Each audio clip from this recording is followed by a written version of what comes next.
बिस्मिल्लाहिर्रहमानिर्रहीम। अस्सलाम वालेकुम नाज़रीन, live with doctor Shahid Masood के साथ मैं हूं नारा अली।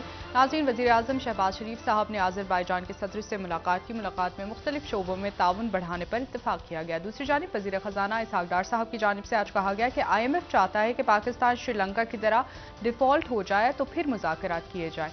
इस समेत दिन भर जो मौज़ूआत रहे उन पर बात करेंगे। हमारे साथ स्टूडियो में मौजूद हैं डॉक्टर शाहिद मसूद। अस्सलाम वालेकुम डॉक्टर साहब।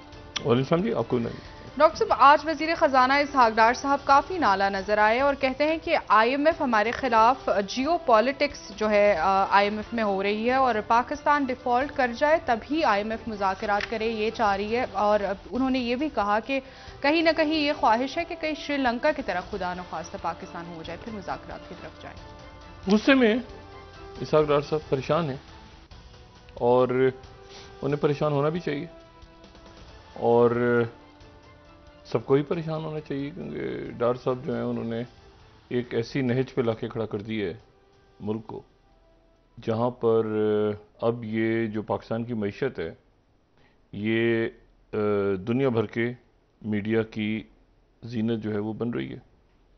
और यकीनन डार साहब इसको शायद देख रहे हो। मिसाल के तौर पे जो हमारी 44 स्लाइड है, IMF blast Pakistan budget signalling bail out may not happen.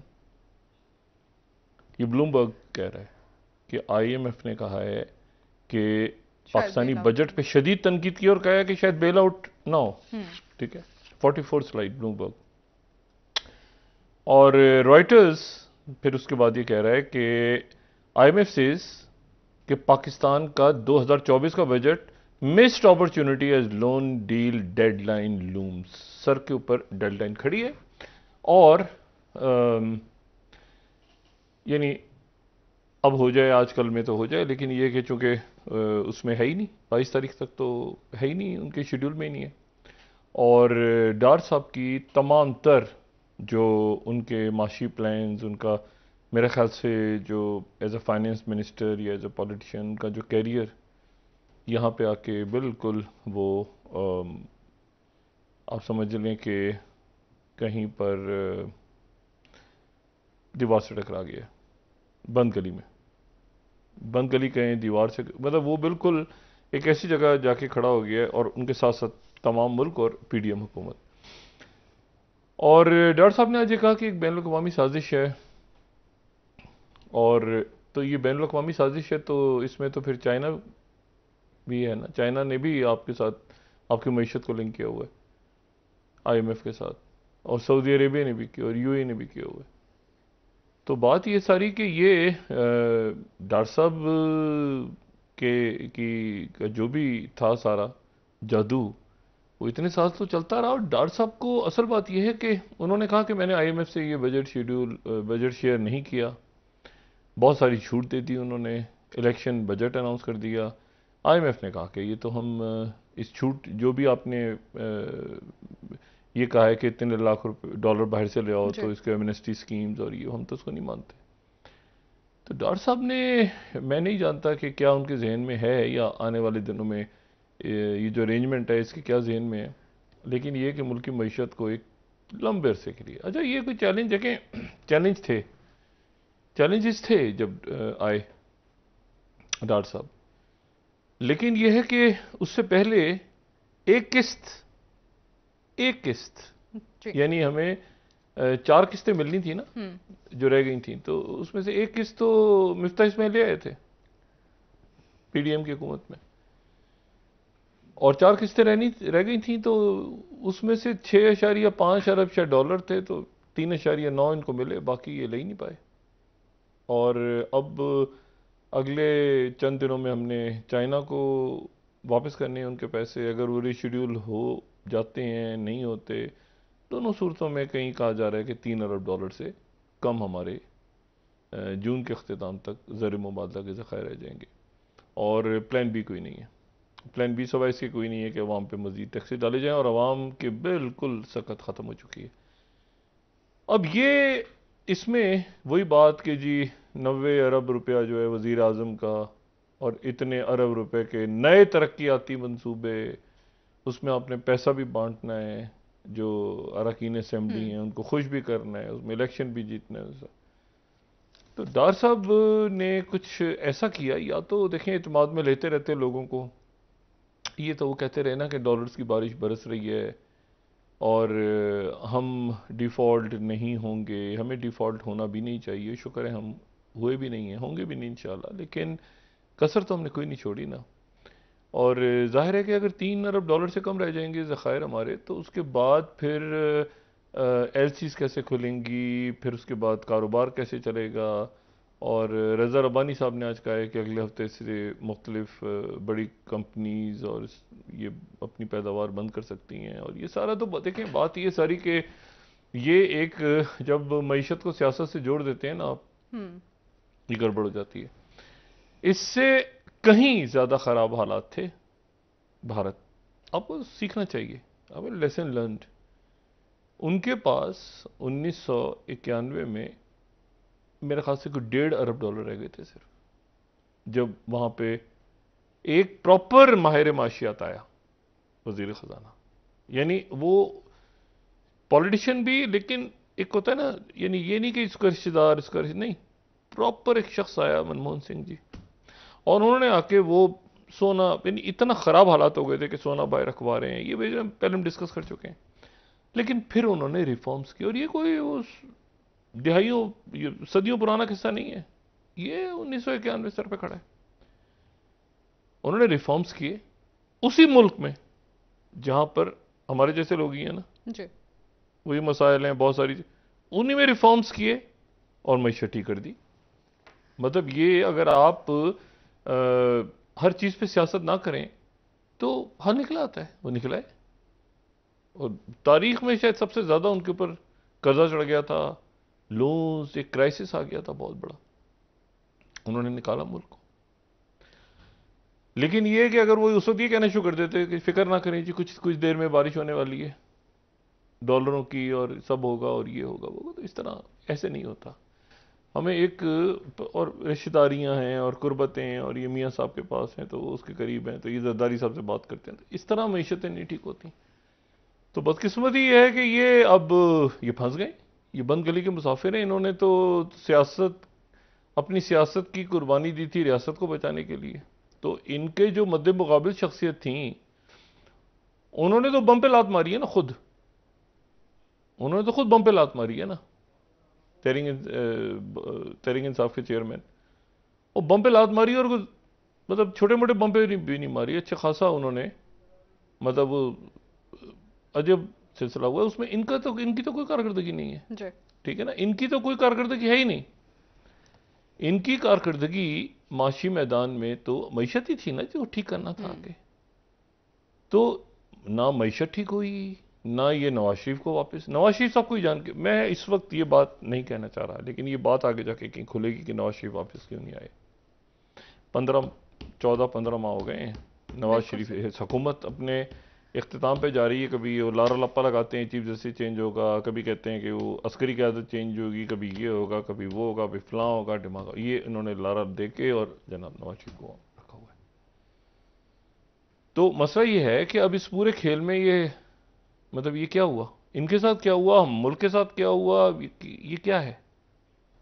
और इसमें तो अब तो सियासी ऑपोजिशन, पॉलिटिकल ऑपोजिशन में आप क्या सारा गालियां दे दे के फितना कुचल देंगे, ये हो जाए। मैंने कहा ना, वो बानी चेयरमैन तो बम पे लात मारी है, चेयरमैन तहरीक इंसाफ, उनके लोग जो गिरफ्तार हैं, अब उनके टेलीफोन्स के फोरेंसिक्स हो रहे हैं, वो सारी कार्रवाई अलग चल रही है। 170 शायद या इतने केसेस जो है वो ट्रायल उनका जेलों में ही शुरू हो रहा है, और वो अलग है किस्सा। इनका कोई रोल नहीं है, ठीक है ना, इनका तो रोल नहीं है ना।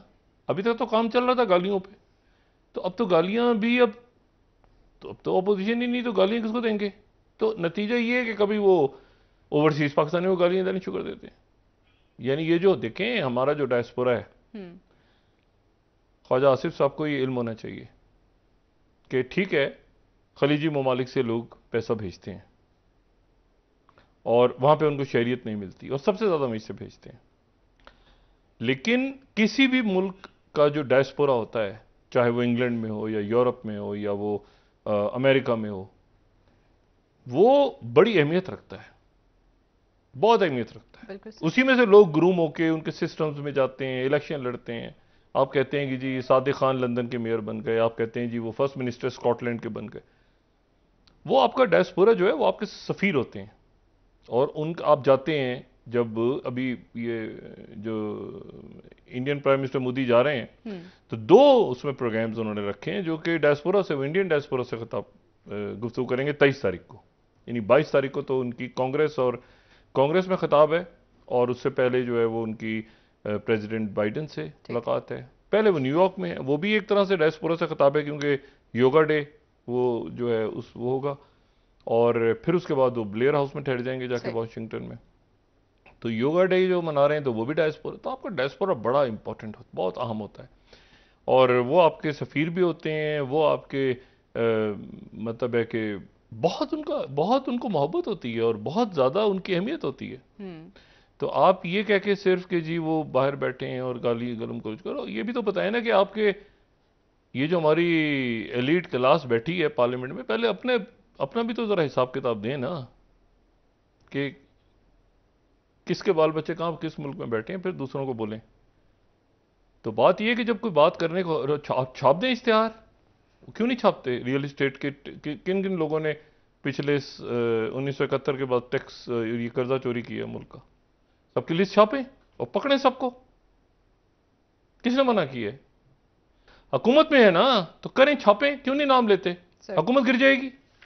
मसला ये है सारा कि वो बात, और दूसरी बात जो है उस पर वाइस चांसलर ने भी आज एहतजाज किया है। पता नहीं क्यों ख्वाजा आसिफ साहब गुस्से में आ रहे हैं, और मतलब ये कि अब मैं क्या कहूं सर, हुकूमत में नहीं, एक मिनट ठहर जाए, ये खलीजी रियासत में रहते हैं, इनके कायदीन की फैमिली खलीजी रियासत में रहती है, मजदूरी करते हैं वहां पे, ये कतर में ईंटें लगाते हैं, क्या बातें करते हैं? इतना आपका डायस्पोरा इतना इंपॉर्टेंट है जो इंग्लैंड में, बेल्जियम में, आपके यूरोपीय यूनियन में वो इलेक्ट होते हैं, रोल प्ले करते हैं वहां पे, वो आपके सफीर होते हैं अमेरिका में, आगे पीछे अपना जो डॉक्टर्स हैं ये बैठे बैठे जिसके जो आप सोच समझ के बात करें। उसको इसाकदार शुरू हो गया, आईएमएफ को ये करूंगा वो करूंगा। भाई आईएमएफ आप छोड़ दें, आईएमएफ को, मुल्क की मैशत है, आपका क्या है?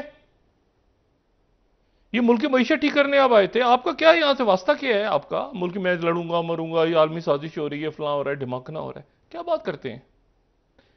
बात यह कि कल एक अच्छा कदम उठाया इन्होंने कि रशिया के साथ हमने अप्रिशिएट किया, मगर ये क्या बात हुई कि एन वक्त पे लाके हो जाएगा मामला, हो जाएगा, हो गया है, बात हो गई है, खत्म हो गया है, आईएमएफ जेब में आ गया, आखिर में आईएमएफ कह रहा है कि अभी तो हम मानते ही नहीं है, और उसमें आपने पैसे देने हैं। ये रीशेड्यूल अगर नहीं होता, हो जाएगा चाइना के साथ, इंशाल्लाह हो जाता है, तो भी उसके बाद भी आपको अगले ये नवंबर तक बहुत ज्यादा पैसा चाहिए वापस करने के लिए। और ये बरादर इस्लामी ममालिक से बात क्यों नहीं हो सकी कि ये भी उस साजिश का हिस्सा है, आलमी, और चाइना भी हिस्सा है। अपनी नाकामियां दूसरों पे मत डालें। डॉक्टर साहब, नून लीग की जानिब से और इन शख्सियात की जानिब से कई बार कहा गया कि हमने मईशत को संभाल लिया है और उन बहरानों से मईशत को संभाल लिया। सवाल ये कि ये बताएं तो सही ना, बात तो करें, इशू क्या देखें, इशू क्या कहां खड़ा हुआ है आके। ये 4 महीने से बता रहे होते ना, तो लोग ज़हनी तौर पर आपने बजट पेश कर दिया, ये इसके पैसे इतने, इसकी तरक्कियात, उन्होंने बजट उड़ा दिया आईएमएफ ने। अब आप फाइनेंशियल इमरजेंसी खाक लगाएंगे, वो फाइनेंशियल इमरजेंसी लगाएंगे तो आईएमएफ बिल्कुल अगले में आप इसमें भी नहीं जाएंगे और अगला भी मुआहदा साइन नहीं होगा, तो पैसे कहां से देंगे आप फाइनेंशियल इमरजेंसी लगा के? या कुछ भी कोई भी रास्ता है इस वक्त? ये मैं तनकीद बराए तनकीद नहीं कर रहा हूं, ये मैं बात कर रहा हूं जो हकीकतन है इस वक्त। आप जरा लोगों के बिल तो देखें बिजली के, आप जरा महंगाई तो देखें जाके। और मसला यह है कि ये इस पूरी पिक्चर में गुस्सा करने से क्या होता है? अब कोसने शुरू कर दें, इसको कोसें उसको कोसें, वो इनको मतलब तहरीक इंसाफ नहीं मिल रही, तो ये उसके बाद लोगों को गालियां दे रहे हैं, उसके बाद कोई आईएमएफ को गालियां दे रहा है, कोई किसी को गालियां दे रहा है, कुछ ये तो कोई बात नहीं।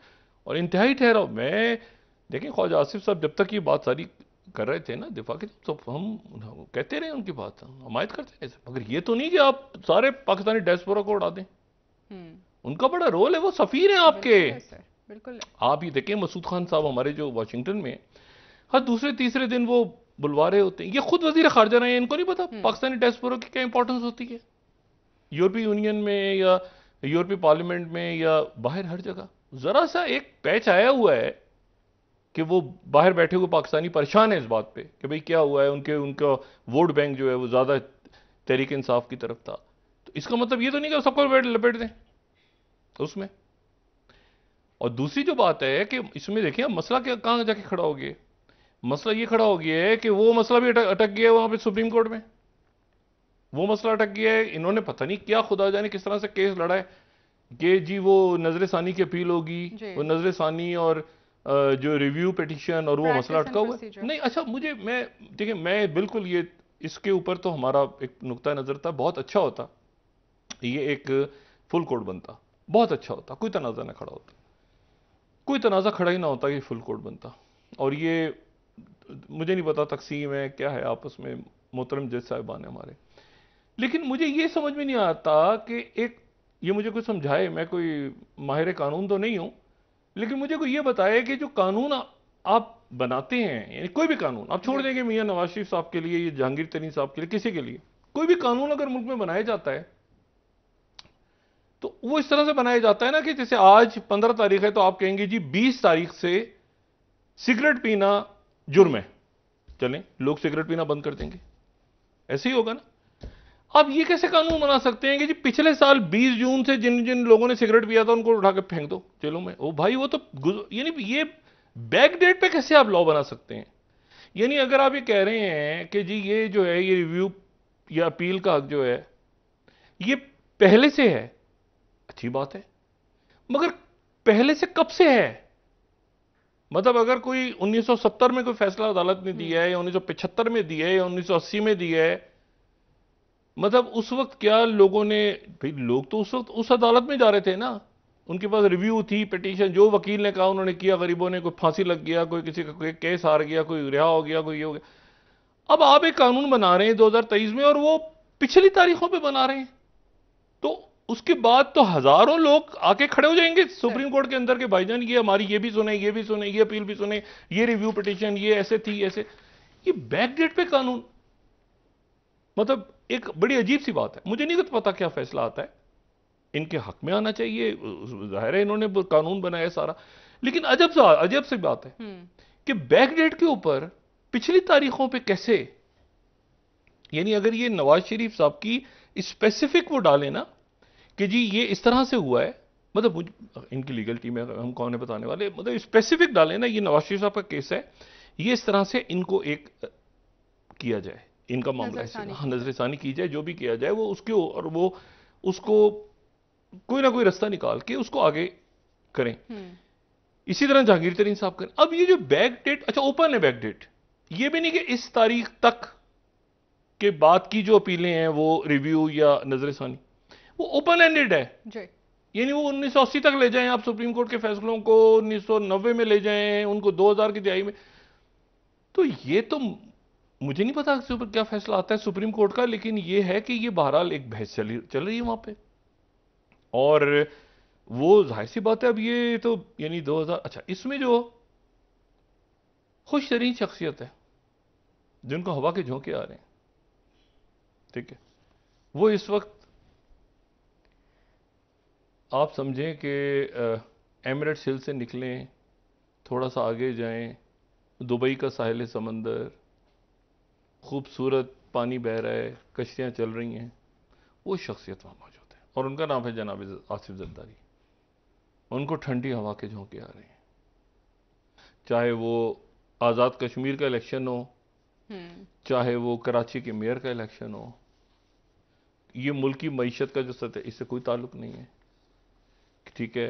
जहांगीर तरीन साहब से भी जहांगीर तरीन, देखें मैंने आपसे कहा ना, देखें मैंने कल भी बात की थी, मखदूम अहमद महमूद साहब और जहांगीर तरीन साहब बिजनेस पार्टनर्स हैं, पुराने दोस्त हैं, और जहांगीर तरीन साहब और मखदूम अहमद महमूद साहब दोनों मुस्लिम लीग नून में थे, शहबाज शरीफ साहब के बड़े करीब थे, फिर उसके बाद अब दोबारा करीब हो, ज़ाहिर मौका आ रहा है। मैं सिर्फ ये कह रहा हूं कि अगर उन्होंने किसी से बात करनी हो ना इस वक्त, तो वो ज्यादा प्रॉब्लम में तो मुस्लिम लीग नून है।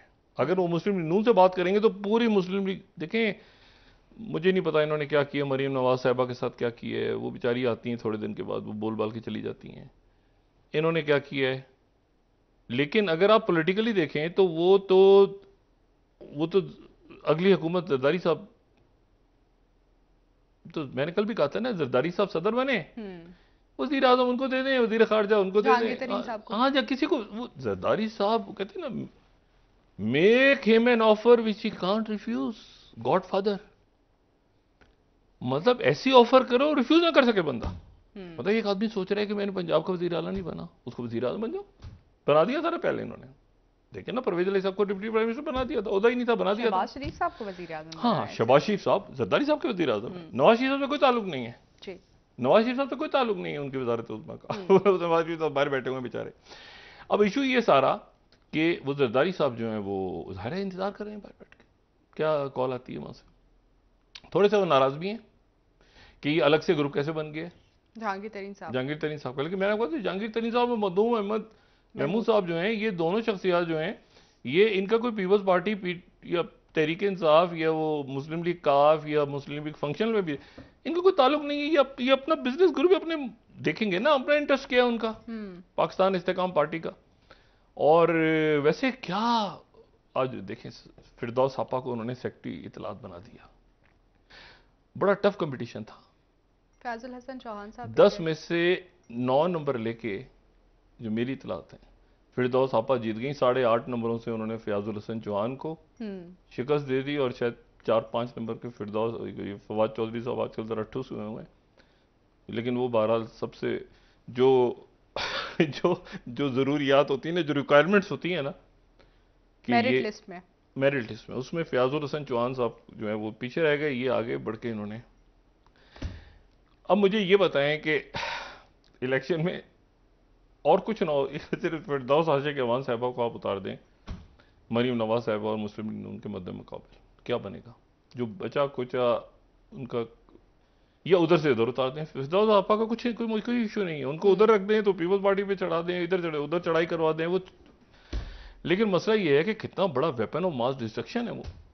बिल्कुल ठीक है ना, बशर्त ये कि दूसरी पार्टी में हो, अपनी पार्टी में ना पड़ जाए, वो मुहतात रहती हैं। अच्छा, तो मसला ये है कि वो कितना बड़ा सोचे ना, तो वो सेक्रेटरी इतलात है पाकिस्तान इस्तेकाम। हाँ, वो इलेक्शन में उतरी और सामने मरीम नवाज को, आप ये मरीम और किसी को 50 उतार दें, फिरदौस आपा के सामने कोई नहीं। ना ना ना ना, वो फड़का देना उन्होंने, और साथ फयाजुल हसन चौहान बैठे हो। ओ हो, क्या टीम उतरी है। अब मसला ये कि जरदारी साहब तो कह रहे यार इनको लाओ किसी तरह भाई। पीपल्स पार्टी का तो मिजाज जरा धीमा धीमा था ना, कायरा साहब शरीफ आदमी, देखिए गिलानी साहब, फिर नदीम अफजल चंद, देखिए ना शहरी रहमान साहब, इना रब्बानी खर साहब, ये इन्होंने इलेक्शन थोड़ी लड़ना है, लड़ना तो फिरदौस आपा ने है। हाँ। असल तो फिरदौस आपा, फयाजुल हसन चौहान, तो जरदारी साहब तो पूरी कोशिश होगी भाई इनको लाओ इधर। अच्छा, और वो कुछ भी ऑफर कर सकते हैं इसके लिए। ठीक, पंजाब के अंदर उनका जनूबी पंजाब का सदर, वो कहेंगे तो गवर्नर बन जाओ, ये बन जाओ। उन्होंने देखे पंजाब की वजारत आला उन्होंने क्या उनके अपने किसी रिश्तेदार को देनी है? नहीं, इनमें से देनी है ना किसी को। एक बिलावल है, बिलावल को वजीर खारजा शायद वो रखने में कोई इशू नहीं है। बिलावल एक टर्म वजीर खारजा के तौर पर गुजार लें, वो सदर बन जाए, वो वज़ीर आज़म बना दें किसी को, पंजाब किसी को दे दें, बड़ा उनके पास देने के लिए बहुत कुछ है। उधर नून के पास देने के लिए कुछ नहीं है। एक तो ये गवर्नमेंट खत्म हो रही है और बेड़ा गर्क करके खत्म हो रही है मीशत का, कारकर्दगी बेड़ा गर्क करके मीशत खत्म हो रही है, केसेस खत्म नहीं हुए। उसके बाद वो जो है वो इत्तेहादी भी नाखुश ही है डॉक्टर साहब। इत्तेहादी तो देखें आप, नोट करें, ये जो अनहोली अलायंस था ना पाकिस्तान पीपल्स पार्टी का और तहरीक इंसाफ का, तो इन्होंने भी उनके खिलाफ कोई बात नहीं की इतना अरसा, छोटा मोटा अनहोली अलायंस था ना, बंदर आइलैंड फलाना ढिमाकरा, में क्या बात करूं। लेकिन यह है कि वो ना उन्होंने इनके खिलाफ ज्यादा बात की, पीपल्स पार्टी ने भी कुछ ज्यादा बात नहीं की इनके खिलाफ, तो एक अनहोली अलायंस चलता रहा। लेकिन मसला यह है कि अब वो बानी चेयरमैन जो तहरीक इंसाफ के हटने के बाद जो गोलाबारी शुरू होगी सामने आमने सामने, ओहो वो कमाल की होगी। और उसमें जरदारी साहब तो खामोश रह गए, उन्होंने लताड़ देना है असली दुश्मन। लेकिन असल तो वो था ना, और ये चार्ट ऑफ डेमोक्रेसी, ये चार्ट ऑफ डेमोक्रेसी बना था, वो जिस शख्सियत के लिए बना वो शख्सियत चली गई थी, वो बना था मुशर्रफ साहब के खिलाफ। तो मुशर्रफ साहब चले गए तो चार्ट ऑफ डेमोक्रेसी भी अगले साथ दम तोड़ गया था। बकौल नवाज शरीफ साहब के जब एनआरओ पीपल्स पार्टी की बात चली थी मुशर्रफ साहब से, तो ये नवाज शरीफ साहब ने कहा था कि एनआरओ चार्ट ऑफ डेमोक्रेसी दम तोड़ गया है, क्योंकि ये तो बात कर रही हैं उनसे। और उसके बाद जाहिर सी बात है कि वो फिर मोहतरमा आई थी, उसके बाद फिर नवाज शरीफ साहब वापस आए थे, जो जरदारी साहब कहते हैं कि मैंने बुलाया था कि तुम आ जाओ। बहरहाल, लेकिन सऊदी अरेबिया का प्रेशर जो भी तो कुछ था। बहरहाल, अब मसला ये है कि वो अब इस वक्त तो आमने सामने है ना, तो अब चार्टर ऑफ डेमोक्रेसी किसके अगेंस्ट बनाना है? अब तो खुली जंग है। हाँ। अच्छा, और आप देखें जरदारी साहब असफंदियार वलीम के दोस्त, फजलुर रहमान उनके दोस्त, जमात इस्लामी से आप उनका लीग सर। नहीं, कराची की सियासत को छोड़ें, ये कराची में मेयरशिप की जो सियासत है उसको छोड़ें। जी। जरदारी साहब इंतहाई करीब हैं सिराजुल हक साहब के, बड़े जाती ताल्लुकात हैं दोनों के, सिराजुल हक साहब और जरदारी साहब के बड़े जाती। बल्कि एक दफा ऐसा हुआ कि पीपल्स पार्टी के दौर में जरदारी साहब ने कहा कि हो सकता है जमात इस्लामी भी हमारी इत्यादी बन जाए। तो यहां तक उनके ताल्लुकात थे, जाती ताल्लुकात। अब मसला यह है कि अब यहां पर यह इलेक्शन बजट था, तो ये क्या था? खुदारा गुस्सा ना करें, ठीक है, और गुस्सा वैसे ही हराम होता है, ठीक है, गुस्सा ना करें। और चूंकि हराम होता है इसलिए उसको पिए भी ना, ये भी नहीं कह सकता गुस्सा पी जाए, क्योंकि जब हराम चीज है तो उसको पीना भी गलत है। बस ऐसा करें, उसको थूक दें, हाँ, उसको थूक दें ना, उसको पिए, क्योंकि हराम है तो हराम पीने पे तो हम नहीं गुस्सा सकते, उसे को थूक दें।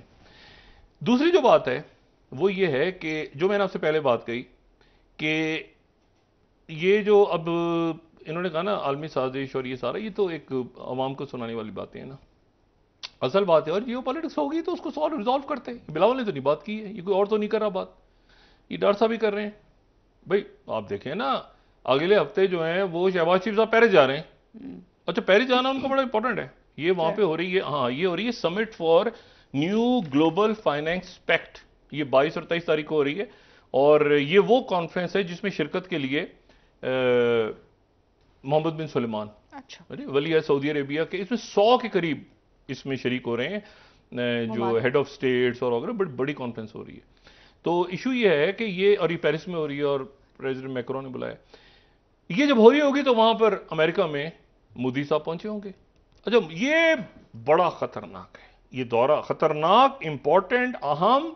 और क्या करता है इंडिया, ये इस पे सब पे क्या होता है? क्योंकि उसकी वजह क्या है? उसकी वजह ये है, कहते हैं फ्री लंच नहीं होता, अमेरिका फ्री लंच किसी को नहीं देते। अब वो बुला रहे हैं, ब्लेयर हाउस में ठहरा रहे हैं, स्टेट जो है वो उनका विजिट होगा, ठीक है। उसके बाद कैमला हैरिस के साथ भी लंच है, सेक्रेटरी ब्लिंकन के साथ भी है, जैक सलिवन वहां पहुंचे हुए हैं, वो जनरल इलेक्ट्रिक के साथ उनका मुआहदा हो रहा है तैयारी तैयार करने का। टेक्नोलॉजी ट्रांसफर नहीं हो रहा, 60% हो रहा है। जी जी जी, अच्छा। हाँ, 60%, 60%, हाँ जी जी जी जी, 60% से ज्यादा ना ना ना ना ना।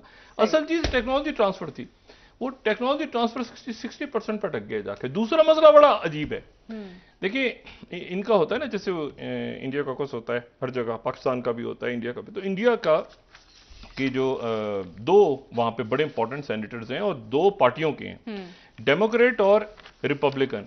एक हैं मार्क वार्नर और एक जो हैं वो डेमोक्रेट हैं वो, ठीक है। और दूसरे जो हैं उनके सामने, उनके मद्दे मुकाबिल, अच्छा, ये दोनों बड़े इंपॉर्टेंट हैं, ठीक है। और वो हैं कॉरिन, ठीक है, कॉरिन करके अगर मैं सही प्रोनाउंस कर रहा हूं। अब ये जो है ये कॉरिन और वार्नर, ये दोनों, ये वही हैं दोनों, अगर सेकंड स्लाइड आप देखें, जिन्होंने ये प्रेसिडेंट बाइडेन को ये कहा था कि इंडिया पे सैंक्शंस ना लगाई जाए जब S-400 का मुआहदा हो रहा था, ठीक है। ये अगर हम देखें इसमें सेकंड स्लाइड, तो इन दोनों ने वहां पर ये स्टांस लिया था, ये दोनों, ठीक है। और ये टाइम्स ऑफ इंडिया उस जमाने का है कि 2 की US सेनेटर्स इन्होंने बैक किया था, ये उनको पूरा अरेंज किया हुआ सारा। अब इन दोनों ने जनाब क्या कहा है कि वहां पर, ये जो फोर्थ स्लाइड है, यहां पर इवेंट हुआ है India US India business summit, idea summit हुई, इन दोनों ने उसमें कहा है कि अब काफी हो गया और ये रशिया के ऊपर एक स्टांस लेना पड़ेगा। ये पासिंग कमेंट्स के हम साइड पे खड़े हैं, ना ना ना ना ना ना। अब आपको जब कांग्रेस में आना है और उस दिन खिताब करना है, उससे पहले जनूबी कोरिया के सदर आए कांग्रेस में, तो उन्होंने कहा कि जी जैसे यूक्रेन की जंग तो ऐसे है जैसे कि शुमाली कोरिया ने अटैक कर दिया था जनूबी कोरिया पे 1950 में। कांग्रेसमैन खड़े हो गए, तालियां तालियां तालियां। जेलेंस्की को बुलाया, इस साल 2 लोगों ने खिताब किया ना कांग्रेस में, उसने रशिया को रगेदा, अमेरिका की तारीफें की, खड़े हो गए कांग्रेस, तालियां। अब ये मोदी जी जब बात करेंगे वहां जाके तो रशिया के खिलाफ रशिया के बोलना हो पड़ेगा। वो यही देखें, यही तो मैं आपसे कह रहा हूं।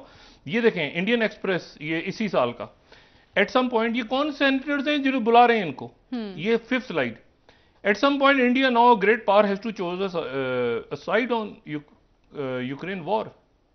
और ये जो 6th स्लाइड है ना, ये उनके 2 सेनेटर्स हैं जो वहां पर उनके मार्क वार्नर और जॉन कॉरन जो मैंने बात की थी, ये वहां पर उनके इंडिया कॉकस को रिप्रेजेंट करते हैं। अच्छा, अब इशू ये है सारा कि वहां पर इनकी तकरीर देखें जी। क्या वाकई इंडिया में, मुझे अभी तक नहीं समझ में। अच्छा, मणिपुर आना शुरू हो गया है, सर हर ब्रेक तरफ ले भरा लेते हुआ। हैं डॉक्टर साहब, वापस आके इस पर बात करते हैं। पाकिस्तान बतौर रियासत ये सोच रहा है और दुनिया ये सोच रही है कि क्या वाकई इंडिया इस वक्त अपने सारे इंडिया अमेरिका के टोकरे में डालने जा रहे हैं। ऐसे ही नहीं बुला रहे। कांग्रेस की तकरीर में अगर मोदी साहब के लिए कांग्रेस ना खड़ी हुई, बाकी तो शाम को वो एक अशाइया भी है, उसमें इंडियन म्यूजिक भी होगा, सब कुछ होगा, 250 लोग उसमें शरीक होंगे, बड़ा अच्छा वो प्रोग्राम सारे। असल है कांग्रेस की स्पीच। सर ब्रेक ले लेते हैं डॉक्टर साहब। प्रेस कॉन्फ्रेंस में नहीं, कांग्रेस की स्पीच में लोग खड़े होकर तालियां तब बजाएंगे जब रशिया को, बेहतर वापस आके बात करते हैं। चाइना का नाम लेंगे। ठीक है नाज़रीन, यहाँ पर एक ब्रेक लेते हैं, हमारे साथ रहिएगा।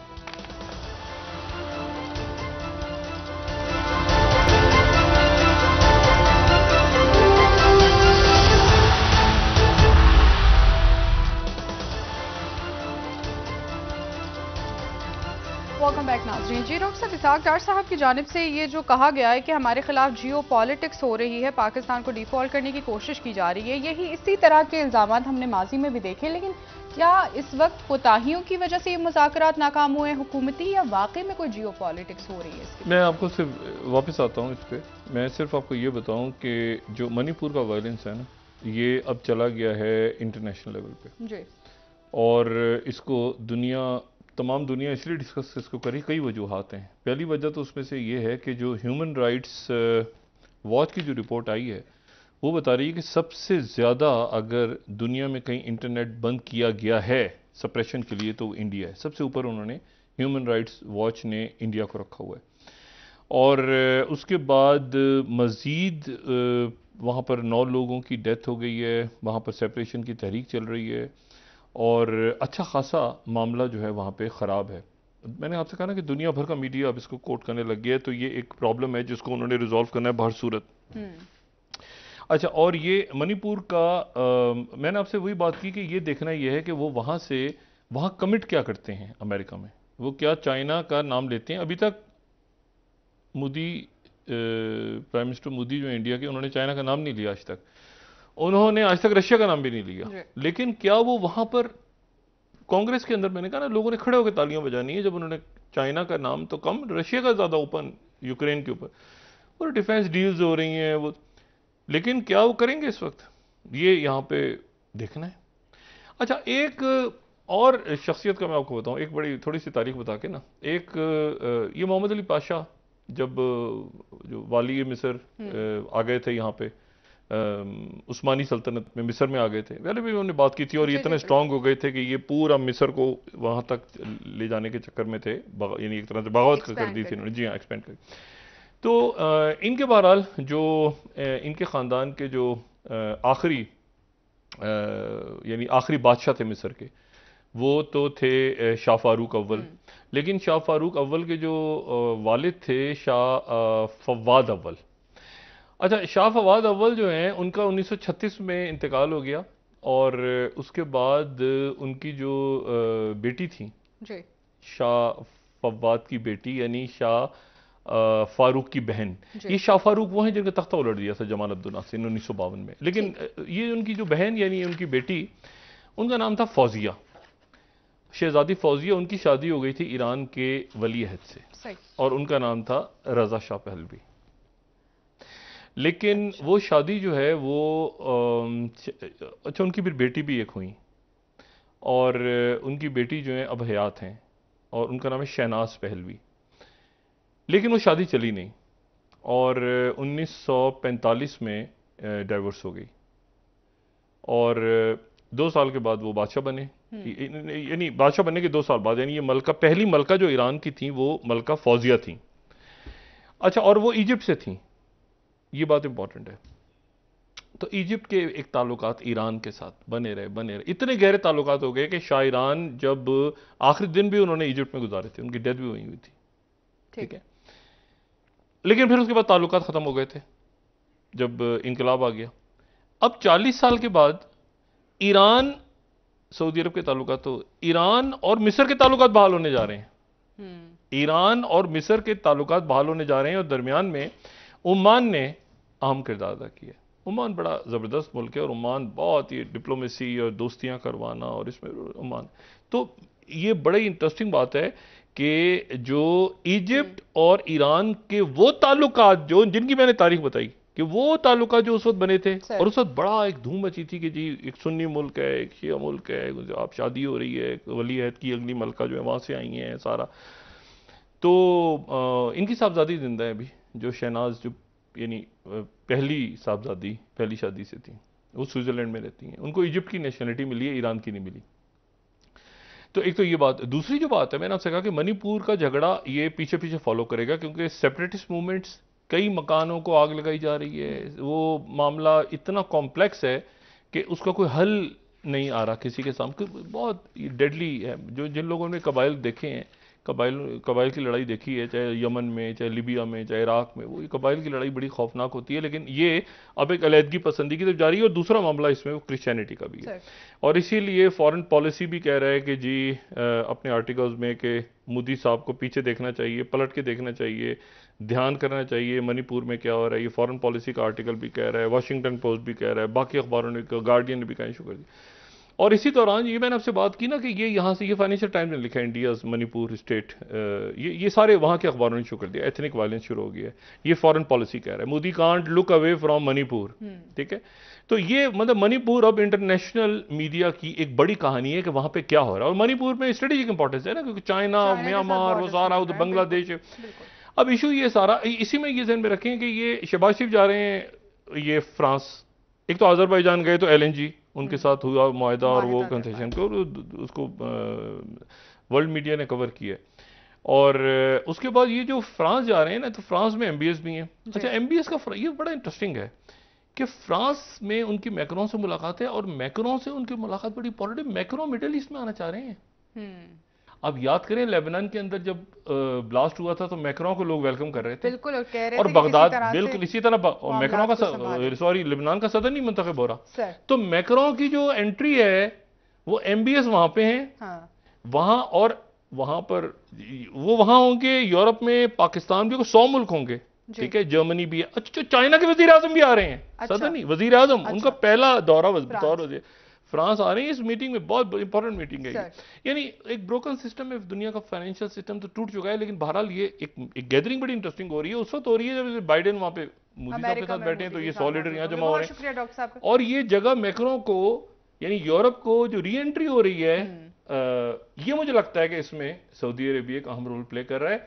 और इसीलिए आज एक बड़ा दुख भरा जो टाइम्स ऑफ इसराइल में, ये यूरोशलम पोस्ट में जो 39th आया हुआ है ना, ये कि Saudi Arabia and China undermine US influence in middle east, वहाँ के एनालिस्ट कह रहे हैं। क्योंकि उसकी वजह ये है कि ये जो एमबीएस के साथ, और फिर चाइना पैलेस्टीनियन इशू को भी रिजॉल्व करने के लिए आ गया है, ठीक है। तो ये ग्रेजुअली जो है ना, यहाँ पर चाइना, सऊदी अरेबिया, बाकी ममालिक अपना असर बढ़ा रहे हैं। यूरोप भी आ रहा है सर। बहुत ये मैक्रो और एमबीएस की मीटिंगों में बहुत इंपॉर्टेंट है सर। बहुत शुक्रिया नाजरीन, कल इंशाल्लाह दोबारा आपसे मुलाकात होगी। मुझे नारा अली को इजाजत दीजिए। अल्लाह हाफ़िज़ जी। अपना दोस्तों, रिश्तेदारों के, दोनों के लोगों का सब ख्याल रखिएगा। अल्लाह हाफ़िज़।